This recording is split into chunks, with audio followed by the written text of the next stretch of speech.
Well, welcome back to We Are Nacogdoches. It's the show where we get to hear about what's going on in our community from the people who are involved. I'm Kelly Augustine with the Nacogdoches County Chamber of Commerce, and today I have two very special guests with me from Austin Bank. We have Misty Cox, who is the Vice President, Senior Treasury Management Officer, and also Francis Sproul, the Regional President and Executive Vice President. Welcome, ladies. Thanks for having us, Kelly. Thank you, Kelly. Happy to be here. Well, I'm happy to be here too, even though the subject we're going to be talking about is a little scary. It's a little dark. Yes, and it's something we need to be aware of, though, because really no one is protected from sorts of fraud. And that's what we're going to be talking about with you today, mainly with our money, right? Yeah, absolutely. So I'm sure a lot of folks have heard about the subject, have heard stories and examples, but what would you say is going on right now in our region, in our area, in this area of fraud? So primarily what we're seeing are the phone call scams, the check washing scams. Those are predominantly what's going on and what's affecting the most people. It affects people from elderly to college age. And so, being aware, that's the key to all of the success in not having fraud on your account. Absolutely. Still some card skimmers occasionally. That's slowed down in East Texas right now, but there's a whole fraud department in Tyler, Texas that kind of has really gotten a good control on card scamming. And when I say that, I'm talking about when you put your debit card into, say, pay at the pump, a lot of times they will insert a reader into that. Right. So just, again, being aware, just look at it and make sure it looks okay before you insert your card. As simple as that. And I've seen some of our businesses with seals and stamps now. Yes. Servers at places of business that will run your card right there in front of you, all that good stuff going on. So I think our businesses are aware and trying to do as much as they can to deter fraud. But I know there are some scams that folks just can't believe are a scam at the moment, right? Absolutely. How are people being manipulated in these ways? I was just telling you before the show began that, we have friends that are close to us that perhaps are lonely, and they're preyed upon, unfortunately, because people watch for these signs. If someone's elderly, they take advantage and try to abuse that person. They may not have the discernment that they typically have because they're going through grief, perhaps. And so they befriend them, and then the person they become trustworthy to them. And that's where sometimes the fraud can begin. Well, I know from rural bringing up, Yes. you're nice to your neighbors. Absolutely. You care about folks. You help folks. So I can imagine people that are not good can now use those tactics to prey on folks just in that way. And unfortunately, these people aren't your neighbors. They're probably in another country. So if you're not having physical contact with them, that's probably a real good sign that they may not be as friendly as they appear to be. Right. So if that little voice tells me this doesn't sound right, how do we back off? What should we do if we think there's something not on the up and up going on? Stop the call, stop the conversation, drop the call, and then call your banker, call your credit card company, call anyone that you've given them information to. A lot of times we'll inadvertently give them information that will, we've given them our username. And from different things that they can, discern from our conversations, they may be able to pick out our password. Yeah. And so be sure you contact, financial institutions and credit card companies to let them know you need to reset your login, you need to reset your password. Yeah, just letting them know Right. that you're not comfortable, something may have Yes. just happened, you need to take care of that. Yeah. They're willing to help you, I assume. Absolutely. they are. Absolutely. And then spoofing, pretending to be the bank. Yes. We actually have customers who are getting phone calls from our bank number, and it looks like it's from our bank, but it's not, unfortunately.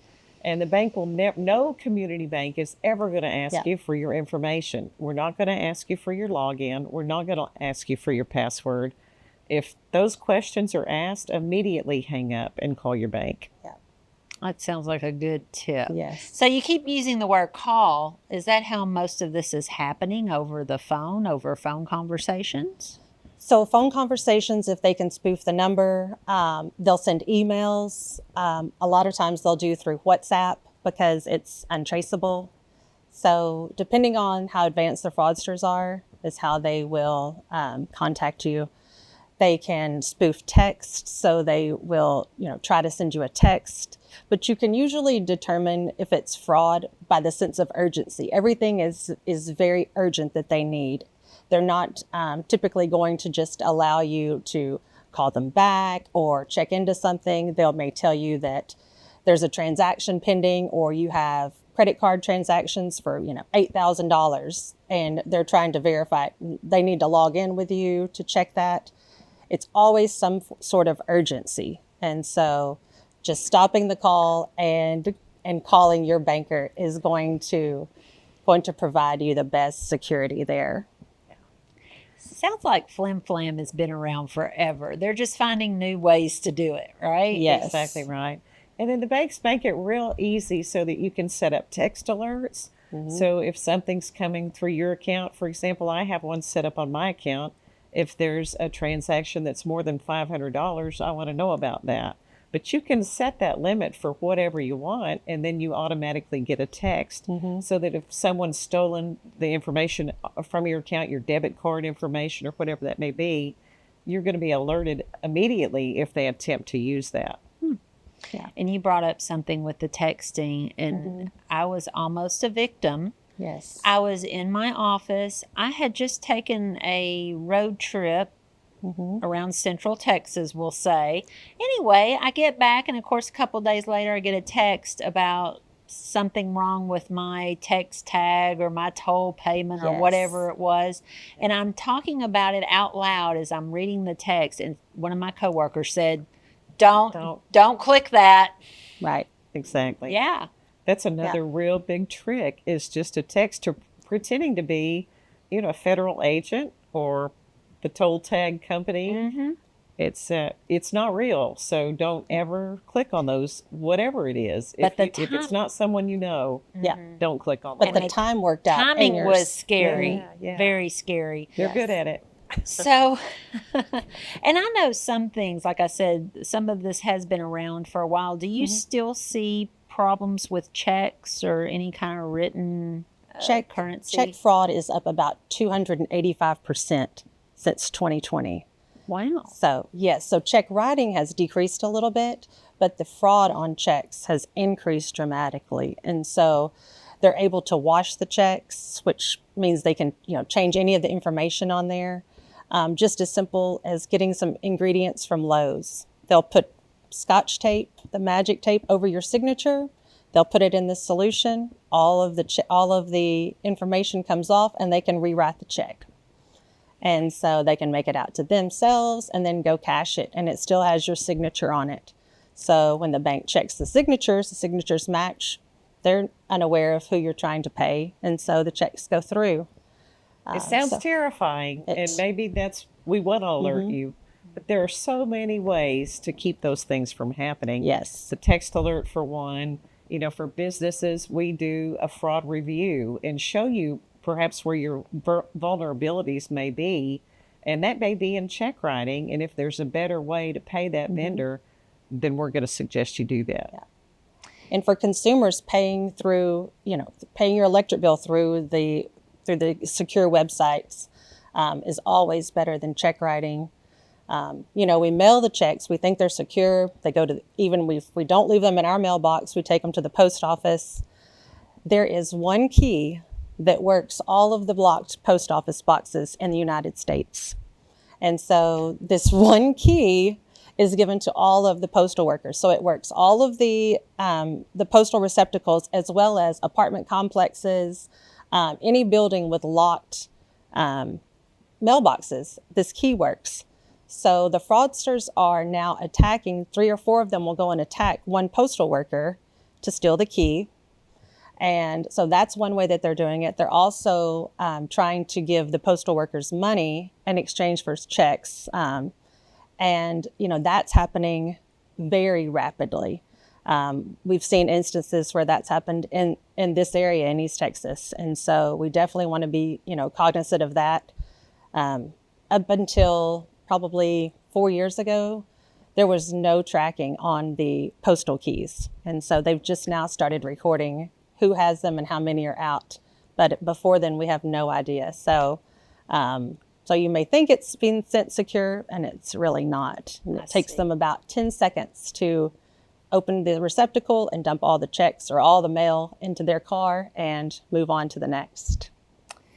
Well, I do know that there's probably a whole other world of information you could share with the advancements of AI and the way Yes. people's images and likenesses can be used now. Absolutely.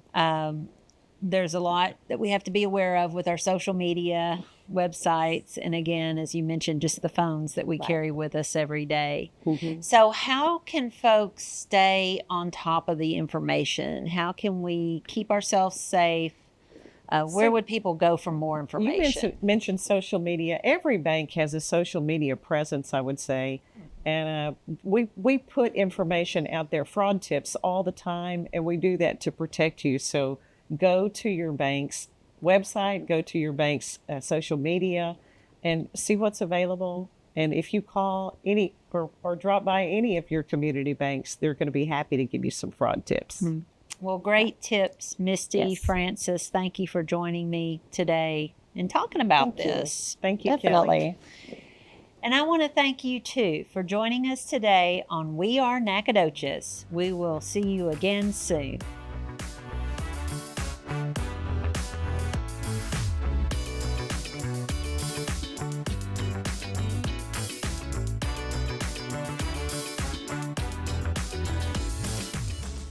This program is brought to you by the Department of Media and Communication at Stephen F. Austin State University, in association with the Nacogdoches County Chamber of Commerce, and with special thanks to the City of Nacogdoches.